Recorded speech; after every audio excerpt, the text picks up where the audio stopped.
Our next speaker is Helen Dotson. She's a global process automation technology leader, water and process solutions for the Dow Chemical Company. And she has an excellent story to tell you. Please join me in welcoming Helen to the podium.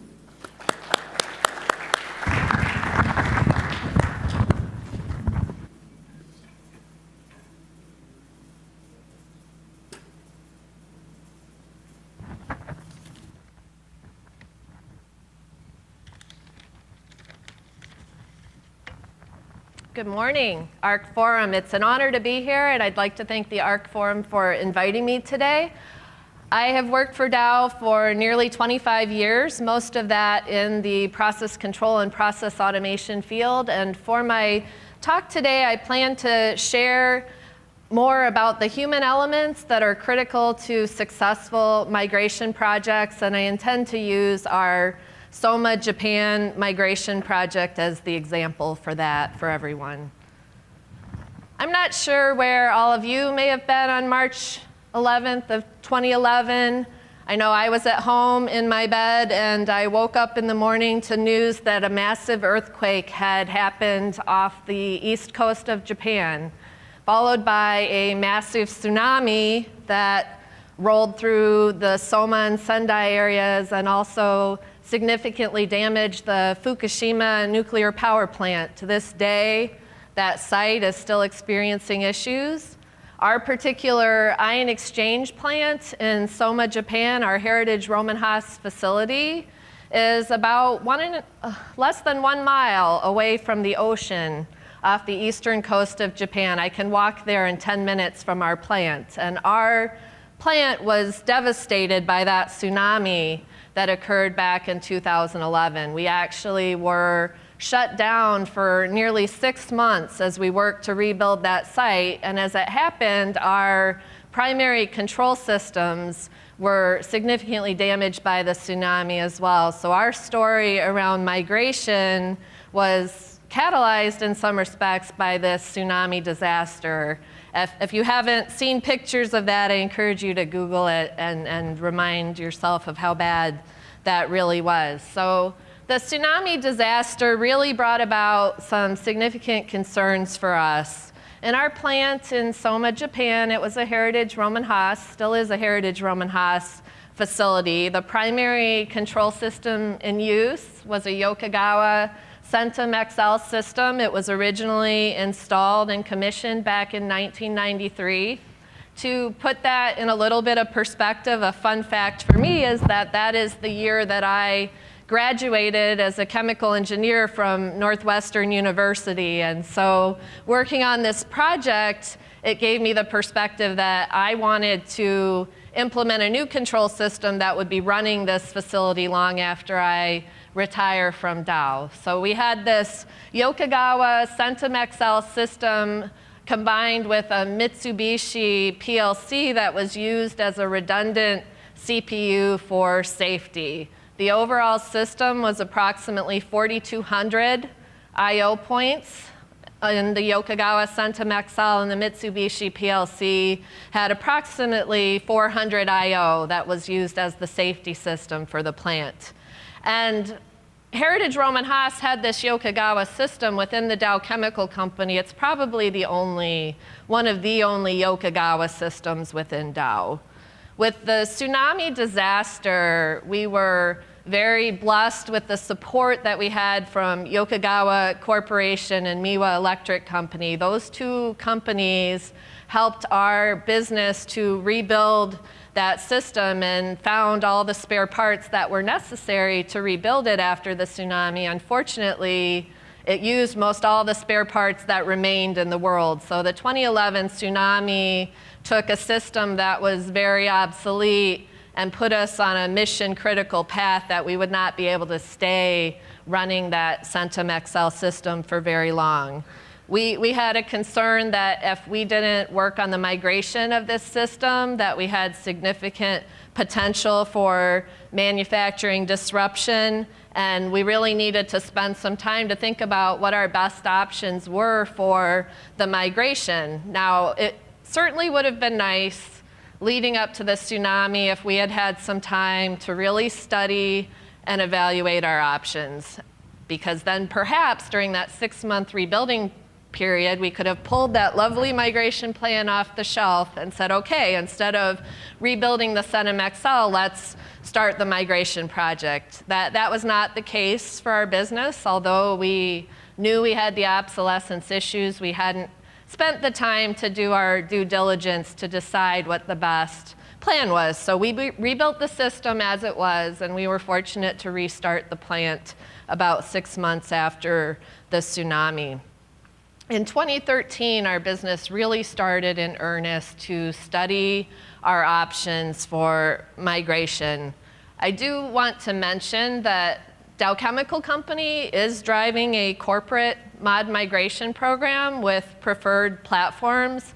Our business does use a lot of Mod 5 technology, and we are a very strong proponent and supporter of the corporate migration program. We have completed a pilot project with that. We're in the midst of a migration in one of our facilities and starting a third one. And so our business is very vested and supported in our corporate migration program. But in the case of our Soma, Japan facility, we considered the corporate options and preferred directions, but also had to pay due diligence to the region and the options of using the Yokogawa platform moving forward.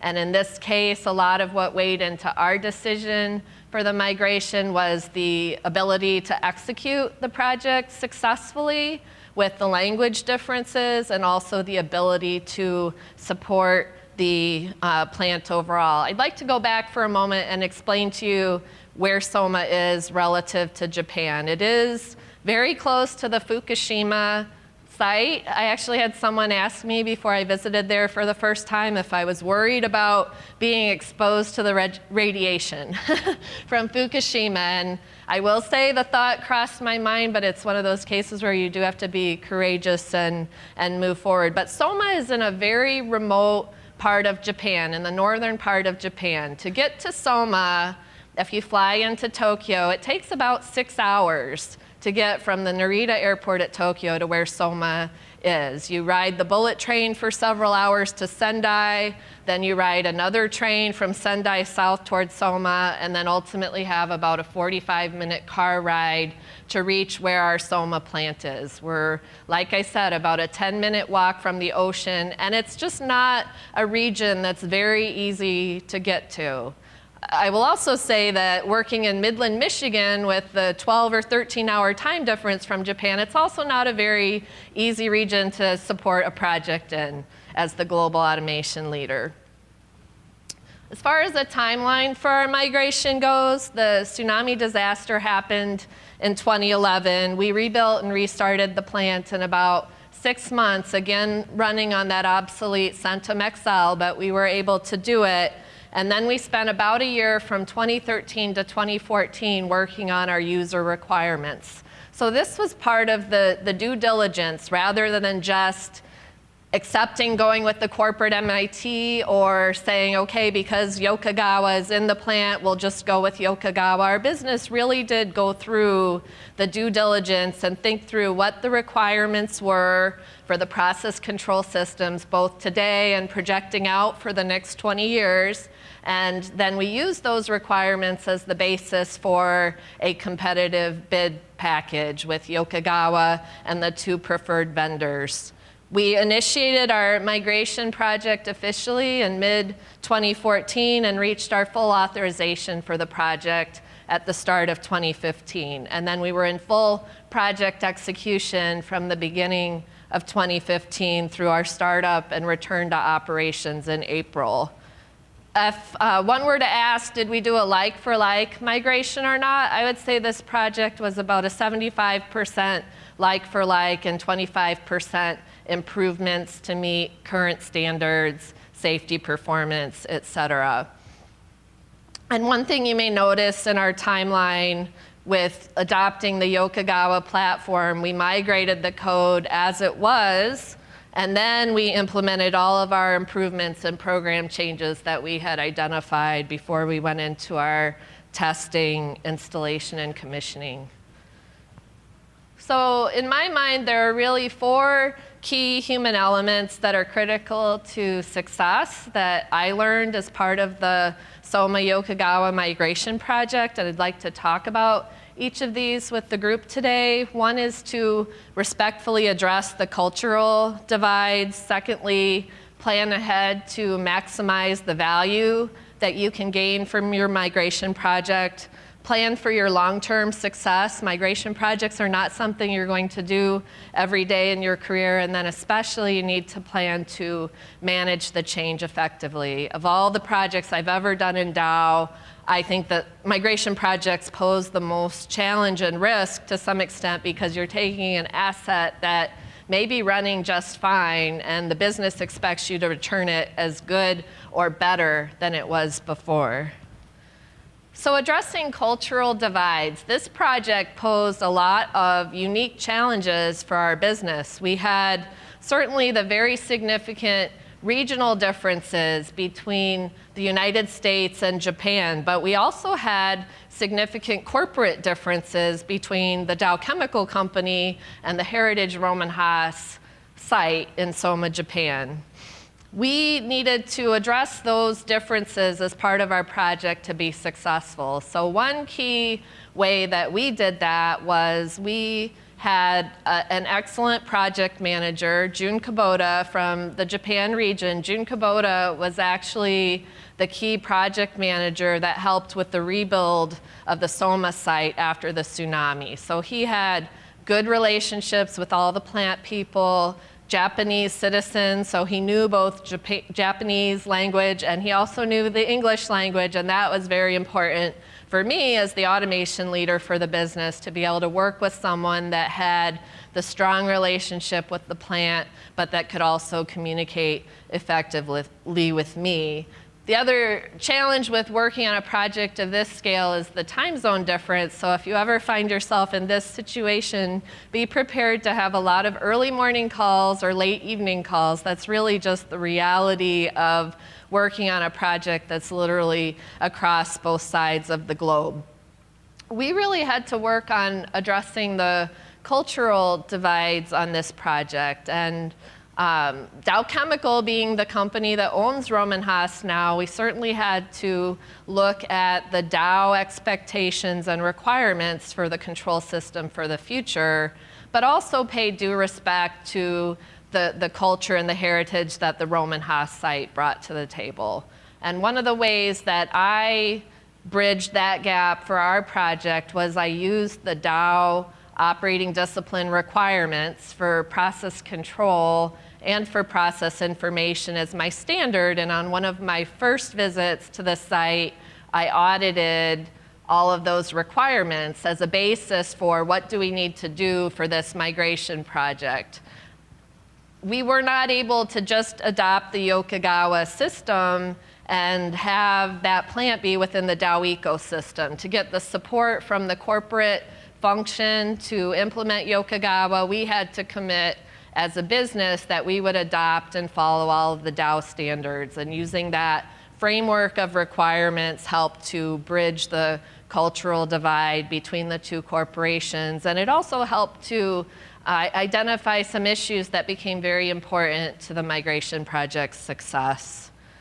We supported the project globally, but we implemented it locally. So we, as a business, established an executive leadership team that included all of our key business leaders, and they were part of monthly meetings that the project manager maintained, and that gave the project oversight. But to be successful, we had a local team under the direction of that local Japanese project manager that drove it to the ground. And that was essential because of the workload for the project. And then thirdly, with regard to fourthly, with regard to cultural divides, you really have to be courageous and patient and make the time to understand and learn. One of the things I learned with the Japanese culture is silence doesn't mean agreement. In the US culture, if someone's silent and they have nothing to say, you assume that they agree. But in Japanese culture, that's not always the case. And so you have to learn to take some time to let the ideas soak, have a very collaborative discussion. You also need to allow for the time for discussion to be had in both the English and Japanese language. It just takes a longer period of time.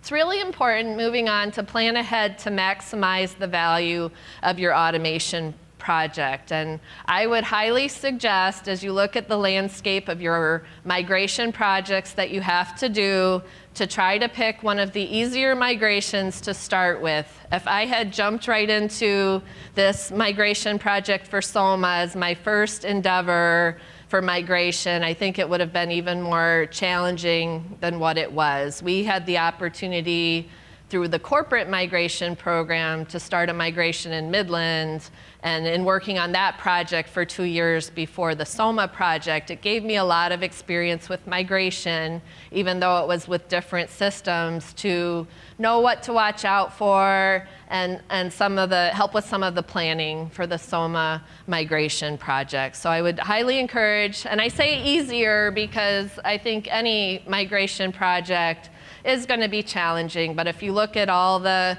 factors, location, type of system challenges, if you can pick an easier one to get your feet wet, that's important.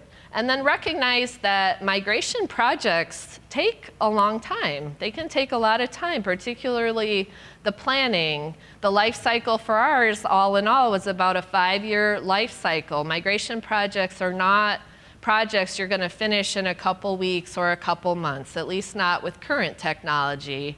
And it may take you a couple of years for your business to provide you with the funding to do a migration. Therefore, it's just really important to plan ahead. And if you have more time to work on your migration project and to think about what you want to do, that does give you more time to identify value that you can bring into the migration project. So I'll go back to the example of auditing the plant against the user requirements. Before I did the audit of the plant, we were just looking at the obsolescence issue as the primary issue to be addressed. And one of the questions in the audit that I did asked the plant about their manual interventions. And that caused a lot of discussion with the plant.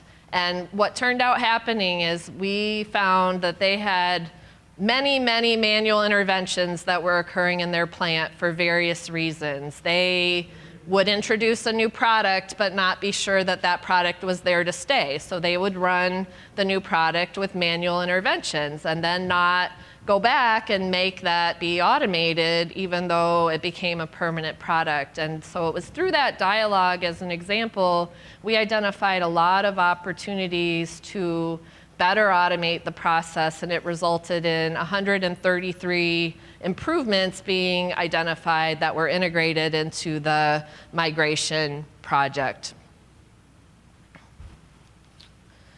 Planning for the long-term success is another key factor that's really key. And from my view, the long-term ownership of the system and the support of that system are really critical to success. Yes, the project team is obligated to deliver. And yes, the corporate standards and most effective technology are very important considerations. But at the end of the day, it's the plant people and plant leaders that have to live with the results of that project 24 hours a day, 7 days a week, for 365 days a year. So the impact of that project is really going to bear on them. And so they have a huge say in the ultimate decision for what goes into their plants. And keep in mind that these migration projects, I mean, maybe they'll last forever, but the reality, I would say, is 20 years or so is the life cycle. So this project and this investment that we've made has to run that plant for 20 years. And so it was really crucial for us to do that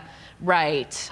Doing it right the first time. Migration projects are very resource intensive, people as well as capital, and we don't have time or money to go redo those projects over. So we really need to be sure that we do them right.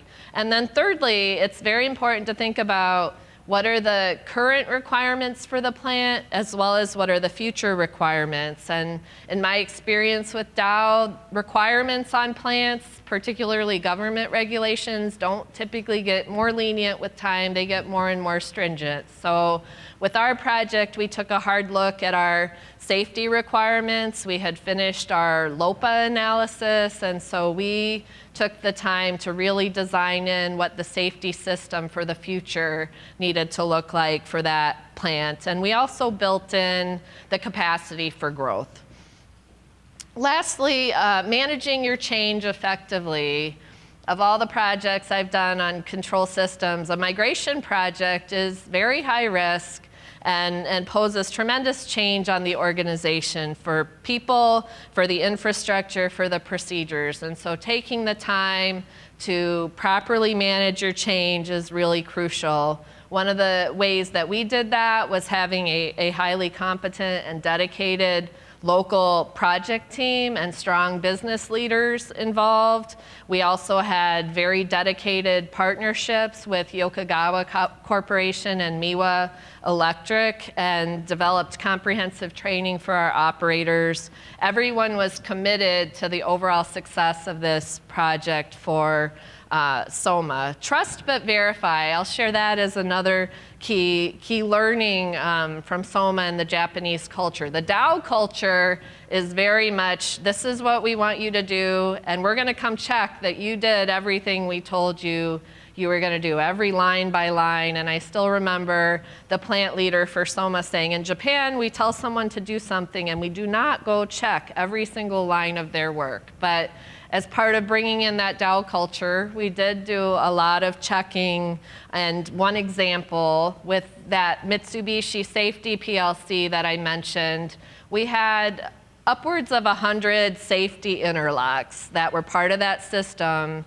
And we eliminated it as part of the migration because we were putting in a brand new safety system. But part of managing that change effectively and me not losing sleep at night was we verified that all of those safety functions that were on the Mitsubishi PLC were truly in the Yokogawa logic that got migrated to the new control system. And that was a key deliverable as part of our project.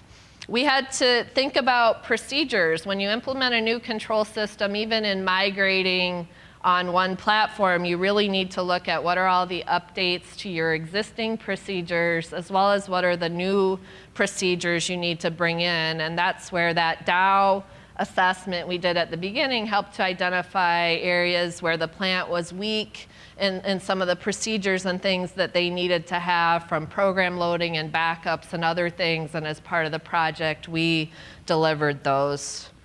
So our results, we finished our implementation of a new Yokogawa Centum VP system, and that also included putting in a ProSafe RS Sys controller as part of the project. And we delivered that on time in April 2016 and under our original budget with no unplanned events whatsoever. We were able to eliminate a lot of obsolete process control logic and schemes, about 10% of the code.